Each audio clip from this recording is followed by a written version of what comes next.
ওয়ালা তাকরাবুল ফাওয়াহিশ, পড়ে শুনেন আপনার উম্মতদের, তোমরা অশ্লীলতার কাছেও যেও না। মা যাহারা মিনহা ওয়া মা বাতান, যা দেখা যায় আর যা দেখা যায় না। ওই যে বিয়ের গায়ে হলুদে রং বেরঙের কাপড় পরে নারী তার সৌন্দর্য প্রকাশ করে, পুরুষ তার দৃষ্টি অবনত নিম্নগামী না করে এইভাবে ডাঙর ডাঙর চোখে ওই নারীর সৌন্দর্য সে উপভোগ করে, এগুলো হচ্ছে প্রকাশ্যে অপরাধ। গোপনে অপরাধ আপনাদের চাইতে আমি ভালো জানবো না ভাই। ও এখন খেলোয়াড়দের পিছে ছুটে, আল্লাহর রাসূল কি বলেছে সে তার ধার ধারে না। কোন নায়ক কি পড়ছে, কোন গায়ক কি গাইছে, কোন খেলোয়াড় চুল কেমনে কাটছে, কি প্যান্ট পরছে, কি গেঞ্জি পরছে, এটাই তার প্রধান লক্ষ্য। এখন সময় আসছে মাকতব ঘরে ঘরে পাড়ায় পাড়ায় বিল্ডিং এর নিচে নিচে চালু হওয়ার সময় আসছে। ও কত নিচে নামছে অশ্লীলতা আসার কারণে। আল্লাহ বলেছে জানা, রাসূল বলেছে জানা, কোরআন বলেছে জানা, হাদিস বলেছে জানা, আলেম বলে জানা, হুজুর বলে জানা, ওর মা বলে জানা, ওর বাপ বলে জানা, ওর সমাজ বলে জানা, ওর দিন বলে জানা, ওর নিজে জানে জানা, ও বলে ভালোবাসা। এদেশে শুকরের গোশতকে গরুর গোশত বললে মানুষ বুঝতে পারে এটা ভুল কথা। এদেশে জানাকে ভালোবাসা বলে, কেউ এর প্রতিবাদ করে না।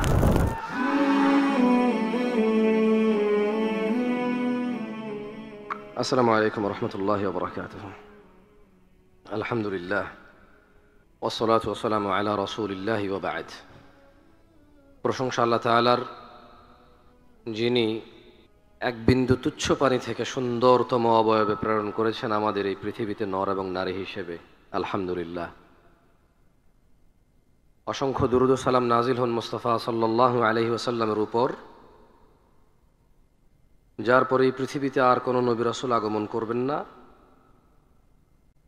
আমরা সবাই বলি আল্লাহুম্মা সাল্লি আলাইহি আল্লাহুম্মা বারিক আলাইহি। আমার আলোচনার বিষয় যা বলেছেন তা নিয়ে আমি আগেই অপারগতা স্বীকার করেছিলাম, ওনারা হয়তো লেখাতে আর এটা এডিট করে নাই। আমার মনে হচ্ছে এখানে কারা এই সোসাইটির আছেন সেটা আমি জানি না, এই শহরে কেই বা দূর দূরান্ত থেকে আসছেন তাও আমি জানি না। গ্রামের মাহফিলগুলো একটা ইউনিয়নে হলে আশপাশের 10টা ইউনিয়ন, একটা উপজেলায় হলে আশপাশের 5টা উপজেলা থেকে মানুষজন অনেক সময় আসে পছন্দের মানুষের কথা শুনতে, কেউ কেউ আসে। এটা শহর, এখানে 2 কিলো কখনো 2 ঘন্টাও লাগে, সবাই সময় বাঁচাতে চায়।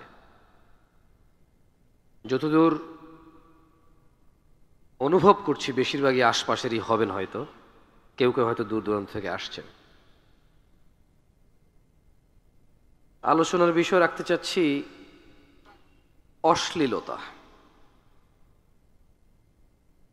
আজকের সমাজে যদি আমরা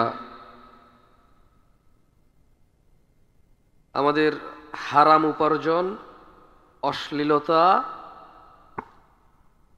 এবং নেশা, এই 3টা বিষয় যদি বাদ দেই, আমাদের মুসলমানদের তেমন কোনো আর গুনাহ খুঁজে পাবে না কেউ।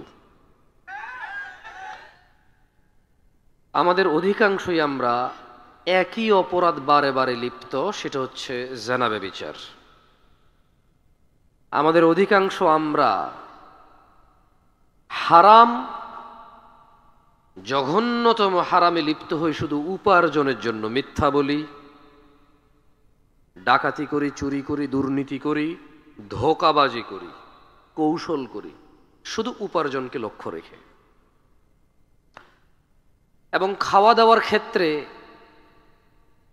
টেলিভিশনে এমন কেউ কিছু খাচ্ছে, সিনেমা নাটকে এমন কেউ কিছু খাচ্ছে যা খাওয়ার trend.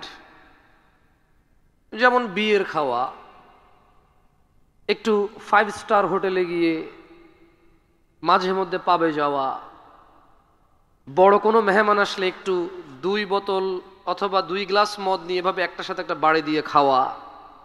It's looks so nice and so smart, man, huh? Yeah. মানে যদি এটা না হয় তাইলে আমাদের অতটা স্টাইলিশ মনে হয় না নিজেকে। এর পূর্বে একটু কথা বলি আপনাকে, সেটা হচ্ছে আল্লাহ সুবহানাহু ওয়া তাআলা কোরআনুল কারীমে বলছেন যে কুল বলো, তাআলাউ আতলু মা হাররামা রাব্বুকুম আলাইকুম, বলছেন যে বলো, এসো, তোমাদের প্রতিপালক তোমাদের জন্য যা নিষিদ্ধ করেছেন তা তোমাদেরকে পড়ে শোনাই। আল্লাহ রাসূল সাল্লাল্লাহু আলাইহি সাল্লামকে আল্লাহ বলছেন আপনি আপনার উম্মতকে ডেকে বলেন, কি বলেন?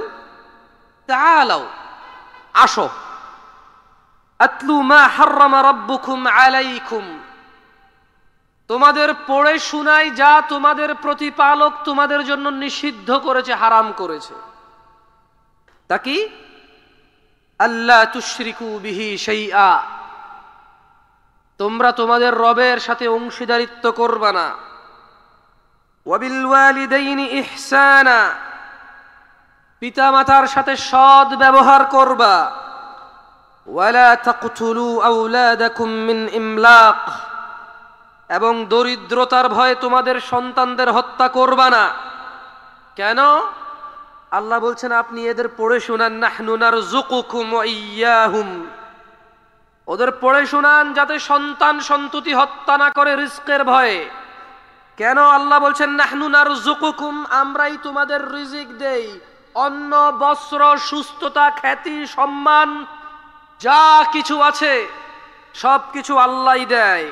ওয়া ইয়্যাহুম, এবং যাদেরকে তোমরা হত্যা করো রিজকের ভয়ে, মানে এদেরকে কি খাওয়াবা, এদের ভরণ পোষণের ভয়ে যাদের হত্যা করো ওদেরও আমরাই ভরণ পোষণ দেই, আমরাই রিজিক দেই ওদের। ওয়ালা তাকরাবুল ফাওয়াহিশা মা যাহারা মিনহা ওয়া মা বাতান, ইয়া হাবিবুল্লাহ, আল্লাহ বলছেন পড়ে শোনান ওদের, ওয়ালা তাকরাবুল ফাওয়াহিশ, পড়ে শোনান আপনার উম্মতদের, তোমরা অশ্লীলতার কাছেও যেও না, তোমরা অশ্লীলতার কাছেও যেও না। মা যাহারা মিনহা ওয়া মা বাতান, যা দেখা যায় আর যা দেখা যায় না। কোনটা দেখা যায়? ওই যে গ্রামের কোনার দোকানে, চায়ের দোকানে সিনেমা নাটক গান বাজনা আইটেম সং চলে, দাদা নাতি চাচা ভাতিজা দোকানদার কাস্টমার সবাই একাকার হয়ে দেখে। একটা সময় টাকা দিয়ে সিঙ্গারা খেয়ে দেখতো, যখন দেখতে দিত না ওয়ালটাকে ওই বেড়াটাকে ফুটো করে এভাবে দেখতো। এটা ছিল প্রকাশ্যে অপরাধ সবার। ওই যে বিয়ের গায়ে হলুদে রং বেরঙের কাপড় পরে নারী তার সৌন্দর্য প্রকাশ করে, পুরুষ তার দৃষ্টি অবনত নিম্নগামী না করে এইভাবে ডাঙর ডাঙর চোখে ওই নারীর সৌন্দর্য সে উপভোগ করে। এগুলো হচ্ছে প্রকাশ্যে অপরাধ। গোপনে অপরাধ আপনাদের চাইতে আমি ভালো জানবো না ভাই। ও যা কটা সিম কার্ড তা কটা অপরাধের হিস্ট্রি, ও যা কটা চিঠি, যা কটা এলাকায় চাকরিতে গেছেন পড়তে গেছেন, ওই কটা এলাকায় ইতিহাস আপনার আছে গোপনে, আপনি জানেন, আল্লাহ জানে, আর কেউ জানে না। ও আমি জানি না। প্রকাশ্যে দুইটা না হয় বললাম আপনাকে আমি। তিনি সুবহানাহু ওয়া তাআলা বলছেন যালিকুম ওয়াসাকুম, আল্লাহর সাথে শিরিক, আল্লাহর সাথে শিরিক, বাবা মায়ের সাথে সৎ ব্যবহার, সন্তানদেরকে রিজিকের ভয়ে, সন্তানদেরকে রিজিকের ভয়ে জিনার কাছে, জিনার কাছে, অশ্লীলতার কাছে, নোংরামোর কাছে, বর্বরতার কাছে, বন্যতার কাছে যেও না। এগুলো কে বলছেন? আল্লাহ বলছেন। তিনি বলছেন ওয়ালা তাকতুলুন নাফসাল্লাতী হারামাল্লাহু ইল্লা বিল হক। এরপর তিনি বলছেন যালিকুম ওয়াসাকুম বিহি লাআল্লাকুম তাআকিলুন, এগুলো হচ্ছে আল্লাহর পক্ষ থেকে তোমাদের জন্য নির্দেশনা, যাতে তোমরা চিন্তা ভাবনা করে কাজ করতে পারো। উপস্থিত ভাই আমার, যুবক অথবা বৃদ্ধ, সুস্থ এবং অসুস্থ, দরিদ্র এবং সচ্ছল, উপস্থিত আমার বোনরা, সুস্থ এবং অসুস্থ, দরিদ্র অথবা স্বচ্ছ, আপনাদের বলি এগুলো হচ্ছে আল্লাহর পক্ষ থেকে নির্দেশ, যাতে আমরা চিন্তা ভাবনা করতে পারি। আমি অশ্লীলতায় ফিরে আসবো ইনশাআল্লাহ। আমি আমার বক্তব্য অশ্লীলতায় নিয়ে দিব ইনশাআল্লাহ। আমি জানি আপনারা আমার চেয়ে কম জানেন না, আস্থা রাখেন। এখানে কথা বলতে উঠেছি, কখনো এরকম অনুভব করে কথা বলছি না যে আমি অনেক বুঝি আপনারা বোঝেন না, আর যা যা বলি তা আমার হয় না, শুধু আপনাদের এই অপরাধগুলো হয়। বক্তা এবং শ্রোতা উভয়ের সংশোধনের উদ্দেশ্যে বলছি, সব বক্তার সংশোধনের জন্য আমি বলছি না। অ্যাজ আজকের বক্তা আমি আপনাদের বক্তব্য দিচ্ছি যাতে আমি ভয় করি আল্লাহকে, যে আমি আপনাকে নিষেধ করেছি যে কাজ, সে কাজ আমি কিভাবে করি। যখন তিনি সুবহানাহু ওয়া তাআলা বলে যে তোমরা এমন কিছু মানুষকে নিষেধ করো অথচ তোমরা নিজেরাই করো, এটা আল্লাহর কাছে সবচেয়ে অপছন্দনীয় কাজ।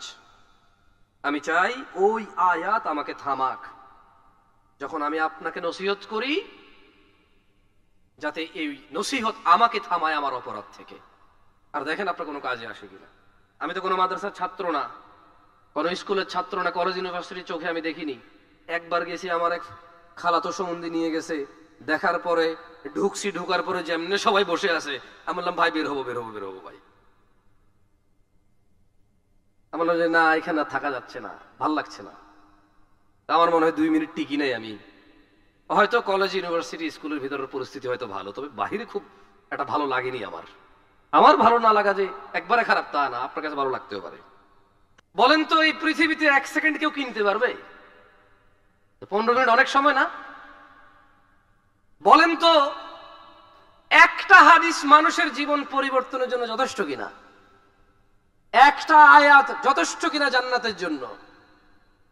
তো তাইলে 15 মিনিট অনেক সময়, খায়ের ইনশাআল্লাহ। কথা বলছিলাম অশ্লীলতা নিয়ে। কেউ মাইন্ড করিয়েন না, এটা একটু বিব্রত হই অনেক সময়। উঠাইলে কি হয়, হাঁটা শুরু করে, আর ভালো লাগে না তাদের। যাদের বয়স 30-এর কম তারা একটু উঠে দাঁড়ান তো, সবাই উঠিয়েন না, যাদের 30-এর কম উঠে দাঁড়ান।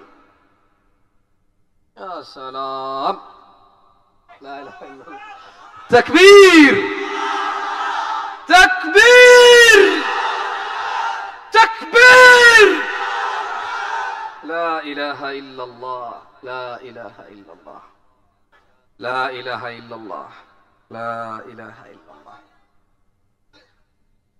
শোনো ভাই, সরি, ওই শোনো টুনো বললে অনেকে বলো যে কি বেয়াদব তুমি করে বলছো সবাই, কেন বড়রা নাই?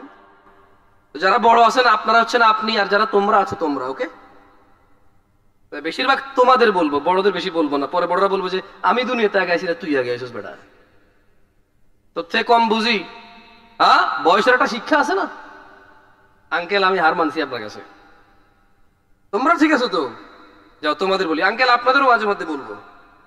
আচ্ছা যাই হোক, কি করবো এখন? তুমি অনেক সময় ভাষাগত দিক থেকে অনেক বক্তাই তুমি বলে, দেখেন অনেকে মাইন্ড করে। আপনাদেরকে যদি ছোট করার হইতো তাহলে তুমি করে ছোট করতো না বক্তারা, ভিন্ন ভাবে হয়তো বলতো। আউযু বিল্লাহি মিনাশ শাইতানির রাজিম। আল্লাহ সুবহানাহু ওয়া তাআলা বলছেন, কুল ইয়া রাসূলুল্লাহ, আপনাদের বলে দিন, ইন্নামা হাররামা রাব্বিয়াল ফাওয়াহিশ, আমার রব হারাম করেছে অশ্লীলতা। কি হারাম করেছে? কে হারাম করেছে? সবাই একটু আমার সঙ্গে বলেন কেমন? কি হারাম করেছে? কে হারাম করেছে? এটা চূড়ান্ত কিনা? আল্লাহর কথার উপরে কারো কথা আছে? সেম কথাই বলছে যে মা যাহারা মিনহা ওয়া মা বাতান। অশ্লীলতা যেটা গোপনে হয় অথবা প্রকাশ্যে হয়, এটা কে হারাম করেছে? আল্লাহ হারাম করেছে। আমরা আজকে যদি আমাদের অশ্লীলতাকে বাদ দিই, আমাদের কি খুব বেশি একটা অপরাধ আছে? ওই 16 বছরের বাচ্চার কি এমন অপরাধ বলতে পারেন আমাকে? ও মদ খায় না, ও ব্যবসা বাণিজ্য চাকরি করে না যে ও মিথ্যা কথা বলতে হবে, ওর সেই ক্ষমতা হয়নি যে সে ঘুষ খাবে, সুদ খাবে। আমাকে আপনি বলতে পারেন 16 বছরের 18 বছরের এই ছেলেটা, আমাকে বলতে পারেন 25 বছরের আমার এই বেকার যুবক ভাই, অথবা মাত্র সদ্য চাকরিতে জয়েন করেছে, একেবারে একটা কোম্পানির নিম্ন শ্রেণী, তার ক্ষমতা নাই এখানে সে অবৈধ কিছু করবে। আর ভাই সব চাকরি তো সরকারি নেই, দেশে সব মানুষ সরকারি চাকরি করে? যে সবার ক্ষমতা আছে অন্যায় অপরাধ করে টাকা উপার্জন করার?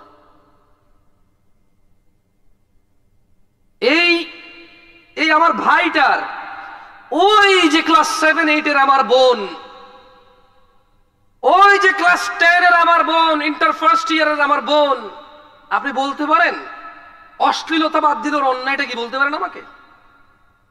আমাকে বলতে পারেন ও যদি বোরখা পরে, আমাকে বলতে পারেন ও যদি জিনা না করে, আমাকে বলতে পারেন ও যদি গান বাজনা নিজেকে মত্ত না করে, নাচ গানে মেতে না থাকে, আমাকে ওর দুইটা দোষ আমাকে বলেন তো আপনি ভাই, দুইটা দোষ বলেন আমাকে। আছে হয়তো কষ্ট হবে বলতে, আছে হয়তো কষ্ট হবে বলতে। এই যে আমার ভাই 30-এর নিচে এখানে বসে আছে, ওর জানা ব্যভিচার, অশ্লীলতা, গান বাজনা, এসব নাচ গান, উদাসীনতা যদি বাদ দিয়ে দেয়, আমার এই ভাইটার 5টা দোষ আমাকে বলেন তো আপনি। কষ্ট হবে আপনার দোষ বের করতে আমার ভাইয়ের। মুসলিমরা এত বদনাম কেন? প্রবৃত্তির শিকার হয় তাই। মুসলিম আল্লাহ কি পছন্দ করে এখন আর তা পছন্দ করে না, ওর কি ভালো লাগে তা পছন্দ করে। ওর কুদওয়ার মুহাম্মদ সাল্লাল্লাহু আলাইহি ওয়াসাল্লাম নাই। ও এখন খেলোয়াড়দের পিছে ছুটে। আল্লাহর রাসূল কি বলেছে সে তার ধার ধারে না।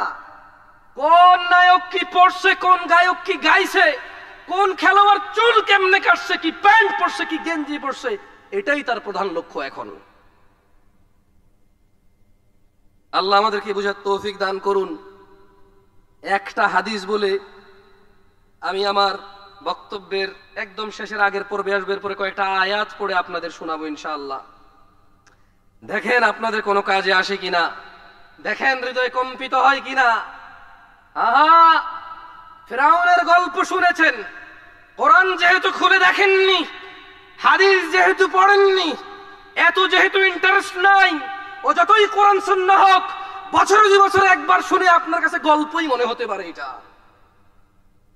আপনি শুনেছেন পানিতে ডুবে মরেছে, আপনি শুনেছেন নমরুদ, শুনেছেন মশা ঢুকে কেউ মরেছে, আপনি এগুলো শুনেছেন, আপনার কাছে এগুলো গল্প, কৌতুক, কিচ্ছা কাহিনীর মতোই মনে হয়।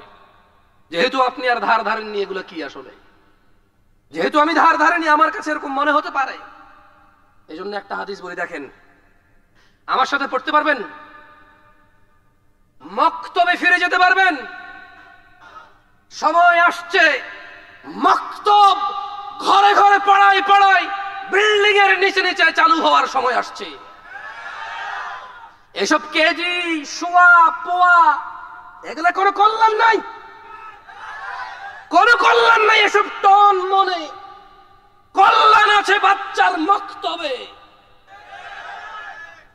আপনি ওকে আল্লাহর সাথে বিচ্ছিন্ন করেছেন, ও আপনাকে নেজ থেকে বিচ্ছিন্ন করে বৃদ্ধাশ্রমে প্রবেশ করিয়েছে। যে থেকে পানি থেকে, যে থেকে মৃত্তিকা থেকে উঠাবে, আপনি তার সাথে পরিচয় করতে সন্তানকে ব্যর্থ হয়েছেন। আপনার সন্তান আপনার পরিচয় দেয় না, এতে আপনি ব্যর্থ হয়েছেন। দেখেন আমার সাথে হাদিসটা পড়েন। আন আয়েশা রাদিয়াল্লাহু আনহা আন্না রাসূলুল্লাহ সাল্লাল্লাহু আলাইহি ওয়াসাল্লাম। সবাই বলেন লজ্জার কিছু নাই, কি আসে যে আমিও তো বলতেছি। আমি বললে যদি বক্তা হই, আপনি বললে তো বক্তা হবেন, হবেন না? যদি আমি বলে বক্তা হই, আপনি বললে কি হবেন? আজকের এই ইসলামিক কনফারেন্সের বক্তা আমরা সবাই। চলেন সবাই মিলে বলি। বলেন আয়েশা রাদিয়াল্লাহু আনহা থেকে বর্ণিত, তিনি বলেন রাসূল সাল্লাল্লাহু আলাইহি সাল্লাম বলেছেন, ইয়া উম্মাত মুহাম্মদ। সবাই মন খুলে, একদম মন খুলে বলেন যাতে এটা মগজে ঢুকে যায়। ইয়া উম্মাত মুহাম্মদ, হে উম্মত মুহাম্মাদি, মা আহাদুন আগয়ার মিন আল্লাহ। তোমাদের মধ্যে কেউ আল্লাহর চাইতে অধিক মর্যাদাবান নও। আইয়ারা আবদাহু আও আমাতাহু তাজনি। তিনি সুবহানাহু ওয়া তাআলা ওনার কোন বান্দা, সোনার কোন বান্দি এদের জিনা করা অবস্থায় দেখতে চায় না। কে দেখতে চায় না? কে কে এমন কোথায় তুমি যাবা যেখানে তিনি দেখে না? এমন কোথায় যাবা? কোন সে হোটেল, কোন সে নগর, কোন সে শহর, কোন সে পাড়া, কোন সে চিপা, কোন সে চাপা, যেথায় তিনি দেখে না? বলতে পারো? বলতে পারো তুমি কম্বলের নিচে মোবাইল ঢুকে গেলে উনি দেখে না? বলতে পারো? উনি দেখে। আর উনি বলছেন আল্লাহ অধিক মর্যাদাবান সবার চাইতে। উনি দেখতে চায় না ওনার কোন বান্দা, ওনার কোন বান্দি জিনা করছে, এটা উনি দেখতে চায় না।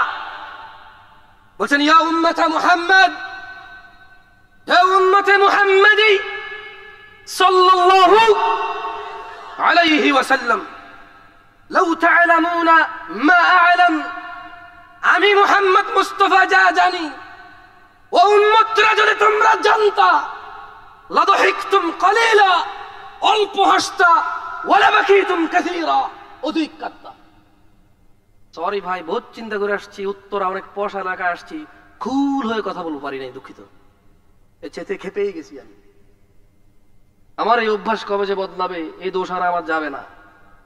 বাংলাদেশে এই দোষ নিয়ে মরতে হবে।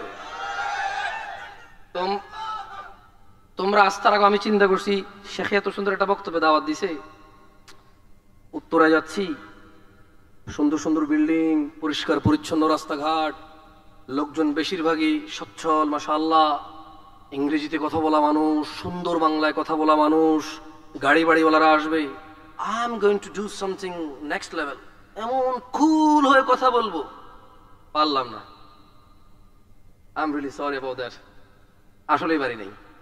শুরুতে কত আস্তে আস্তে শুরু করছিলাম না, আমি আমার আমিত্বে চলে আসছি। আল্লাহ আমাকে আশ্রয় দিক। যাই হোক, আমাদেরকে জিনা করা অবস্থায় কে দেখতে চায় না? আল্লাহর নবী যা জানতো, আমরা যদি তা জানতাম, তাহলে আমরা কি কাঁদতাম বেশি না হাসতাম বেশি? সময় এসে গেছে ভালো হয়ে যাওয়ার, সময় এসে গেছে আমার বক্তব্য শেষ করার। আর 5 মিনিট যে কোরআন তেলাওয়াত করে শেষ করে দেবেন ইনশাআল্লাহ, লাভ নাই। আউযু বিল্লাহি মিনাশ শাইতানির রাজীম। প্যান্ডেলে যে বোনরা আছেন, আই এম রিয়েলি সরি, আমার কাছে মহিলার আর পুরুষের আলাদা ওয়াজ নাই। হায়েজ নিফাস নিয়ে হলে আলাদা করা যায়, বাপের সম্পত্তির ভাগ হলে একটু আলাদা করা যায়। হিজাব কে কতটুকু ঢাকবে, পুরুষ কতটুকু ঢাকবে, মহিলা কতটুকু ঢাকবে, পুরুষ কতটুকু ঢাকা জরুরি, মহিলা কতটুকু ঢাকা জরুরি, মানে এই পর্দার বিষয়টা আসলে একটু আলাদা করা যায়। এছাড়া সালাত, যাকাত, এই নেশা, জুয়া, মদ, গুনাহ, এগুলো তো তেমন আলাদা করা যায় না। এগুলো পুরুষ মহিলা সবার ওয়াজ। আমি দুঃখিত যদি আপনার জন্য আলাদা কোনো ওয়াজ না করতে পারিনি। জিনা পুরুষ মহিলা সবার জন্য কি হারাম। আল্লাহ সুবহানাহু ওয়া তাআলা কোরআনুল কারীমে বলছে, একটু মনোযোগ দিয়ে শুনবেন কেমন কোরআন। আর কে বলছে ওইদিকে যায়েন না, কে পড়ছে ওইদিকে যায়েন না, কার কথা পড়া হচ্ছে, কার বিষয় বলা হচ্ছে, ওইদিকে যান, দেখবেন ভালো লাগবে ইনশাআল্লাহ। আউযু বিল্লাহি মিনাশ শাইতানির রাজীম। ولو أن أهل القرى آمنوا واتقوا لفتحنا عليهم بركات من السماء والأرض ولكن كذبوا فأخذناهم بما كانوا يكسبون। কাদের রিজিক লাগবে? রিস্ক লাগবে, तभी तो दूसरा शादी हो पाएगा भाई, तभी तो पहला हो पाएगा। अरे উদাহরণ দিলে লেট হয়ে যাবে, ছোট্ট উদাহরণ দিতাম। গত পরশু আমার কাছে এক ভাই প্রশ্ন করছে, শেখ আমাকে হেল্প করেন। বললাম যে তোমার কি হয়েছে? বললো যে আমি একটা মেয়েকে ভালোবাসি, ওই মেয়ে আমাকে ভালোবাসে। লিখলাম তো? বললো যে এখন ওই মেয়ের বাপ আমি বেকার দেখে আমার কাছে মেয়ে বিয়ে দিবে না, আমি যাব বিদেশ। বললাম তো তুমি বিদেশ যাও, এতে প্রবলেম কোথায়? বলে যে আমি বিদেশ গেলে মেয়ের বাপ মেয়েকে বিয়ে দিয়ে দিবে। আমি বললাম তার মেয়ে, সে বিয়ে দিবে না তো তোমার কি? তুমি বিদেশ যাও, অ্যাক্সিডেন্ট হয়ে মারা যাও, এতে ওর কি? ইন্না লিল্লাহি ওয়া ইন্না ইলাইহি রাজিউন ছাড়া আর কি বলবে মুসলমান ছাড়া? একটা মুসলমান মারা গেলে কি বলে? একটা মুসলমান অসহায় থাকলে একটা মুসলমান প্রয়োজনে 2 টাকা দান করে তো বলে ও আফসোস, আল্লাহকে বরকত দিক। আমি বললাম ওর মেয়ে, ও বিয়ে দিবে না, তোমার কি? আর তুমি বিদেশ যাবা না, বেকার তুমি বেকার কেন? তোমার কি কাজ করা কি নিষেধ বাংলাদেশে? বাংলাদেশ সরকার কি তোমাকে বলে দিছে তুমি কাজ করতে পারবে না, তাহলে দণ্ডনীয় অপরাধ হবে তোমার, তুমি বেকার কেন? কারণ তোমার পছন্দ মতো কাজ নাই, তাই তুমি বেকার। তো বললো যে আমি যদি ওই মেয়েকে নিয়ে পালাই যে এখন আমাকে বলেন আমার করণীয় কি? আমি বললাম তোমার দাদা কি তোমার দাদের নিয়ে পালাইছিল? না। তোমার নানা কি তোমার নানির নিয়ে পালাইছে? না। তোমার আম্মারে কি তোমার বাপ পালাই নিয়ে বিয়ে করছে? না। তো তুমি পালাবা কেন? পালায় তো চোর ডাকাত। কে পালায়? চোর ডাকাত, খারাপ মানুষ পালায় কেন? মায়ের খাবে, দাঁড়াইলে মারবে। কোন মানুষটা পালায় বলতে পারেন? দাঁড়াইলে মারি খাবে। এছাড়া মানুষ কেন পালাবে? যার অকারেন্স নাই সে যখন দ্রুত যাবে বলবে যে তাড়াহুড়া করে যাচ্ছে। কি করে যাচ্ছে? জলদি যাচ্ছে। কিন্তু পালা এর শব্দটা কার সাথে আসে বলতে পারেন? দাঁড়াইলে মারি খাবে সেই পালাচ্ছে, রাইট? তো বললাম মানে বুঝলাম না। আচ্ছা, জমজমের পানিকে যদি কেউ মদ বলে কেউ সহ্য করবেন? শুকরকে যদি কেউ গরু বলে সহ্য করবেন? ও বিয়ে করেনি, মেয়ের সাথে কথা বলে, মেয়ে বিয়ে করেনি, ওকে ওর সাথে কথা বলে। এটা কি জেনা না ভালোবাসা? আপনারা সবাই এটাকে ভালোবাসা বলেন নাকি জেনা বলেন? না না না, সবাই বলে ভালোবাসা, বলা কেউ জেনা বলে না। যত পোলাপান প্রশ্ন করে সবাই তো বলে ভালোবাসে, যত মেয়ে প্রশ্ন করে তারাও বলে ভালোবাসে। এদেশে জমজমের পানিকে মদ বললে মানুষ বোঝে যে এটা ভুল কথা। এদেশে শুকরের গোশতকে গরুর গোশত বললে মানুষ বুঝতে পারে এটা ভুল কথা। এদেশে জানাকে ভালোবাসা বলে, কেউ এর প্রতিবাদ করে না। ও কত নিচে নামছে অশ্লীলতা আসার কারণে। আল্লাহ বলেছে জানা, রাসূল বলেছে জানা, কোরআন বলেছে জানা, হাদিস বলেছে জানা, আলেম বলে জানা, হুজুর বলে জানা, ওর মা বলে জানা, ওর বাপ বলে জানা, ওর সমাজ বলে জানা, ওর দিন বলে জানা, ওর নিজে জানে জানা, ও বলে ভালোবাসা। ও বলে কি ভালোবাসা? বিয়ে করে না এটা নাকি ভালোবাসা? তাহলে জানা কোনটা? এটা যদি ভালোবাসা হয় জানা কোনটা? আল্লাহ আমাদেরকে বুঝার তৌফিক দান করুন। যে কোরআন তেলাওয়াত করলাম না বেশি। আজকের এই উপস্থিতি যারা আছেন, যারা ইলম অর্জনের জন্য এতটুকু এসেছেন, রাসূল সাল্লাল্লাহু আলাইহি ওয়াসাল্লাম বলছে যে ব্যক্তি ইলম অর্জনের জন্য আল্লাহর রাস্তায় বের হয়, আল্লাহ সুবহানাহু ওয়া তাআলা তার জন্য জান্নাতের রাস্তা সহজ করে দেন। ছোট ভাই আমার, যদি কোনো হারামে লিপ্ত থাকো খবরদার এখন স্টপ করো। তুমি তো মারাও যেতে পারো, আর তুমি যাকে পছন্দ করো সেও তো মারা যেতে পারে। তুমি বিয়ে করলে মেয়েরে ভাগাই নিয়ে যায়, অথবা তুমি হারামে লিপ্ত আছো, এটা অ্যাক্সিডেন্টে মারা যেতে পারে না? তো ফিরাই আনতে পারবা? মৃতকে। কেন এমন করছো? তাহলে এগুলা বন্ধ করো। আমি তোমাকে বন্ধ করাতে পারবো না, এতটুকু আস্থা রাখো। তোমার পূর্বে কোনো অশ্লীল মানুষ সফল হয়নি, তুমি আর তোমার পরে কেউ সফল হইতে পারবে না। যা হয়েছে হয়েছে, আল্লাহর কাছে ফিরে আসো, ঈমান আনো, ভালো কাজ করো, পূর্বের সমস্ত গুনার জন্য অনুতপ্ত হও, তোমার সমস্ত গুনাহকে আল্লাহ নেকিতে পরিবর্তন করে দেবে। এটাই সূরা ফুরকানে আল্লাহ বলেছেন, আকুলু কওলি হাযা ওয়াস্তাগফিরুল্লাহ লি ওয়া লিসাইরিল মুমিনিনা ওয়াল মুমিনাত ফাস্তাগফিরু ইন্নাহু হুয়াল গফুরুর রহিম। আমি আল্লাহর কাছে নিজের জন্য ক্ষমা চাই, মুমিন মুমিনাত সবার জন্য আল্লাহর কাছে ক্ষমা চাই। আপনারাও আল্লাহর কাছে নিজের জন্য ক্ষমা চান, আমার জন্য ক্ষমা প্রার্থনা করেন আল্লাহর কাছে। সুবহানাকাল্লাহুম্মা বিহামদিকা আশহাদু আল্লা ইলাহা ইল্লা আনতা আস্তাগফিরুকা ওয়া আতুবু ইলাইক। আসসালামু আলাইকুম ওয়া রাহমাতুল্লাহি ওয়া বারাকাতুহু।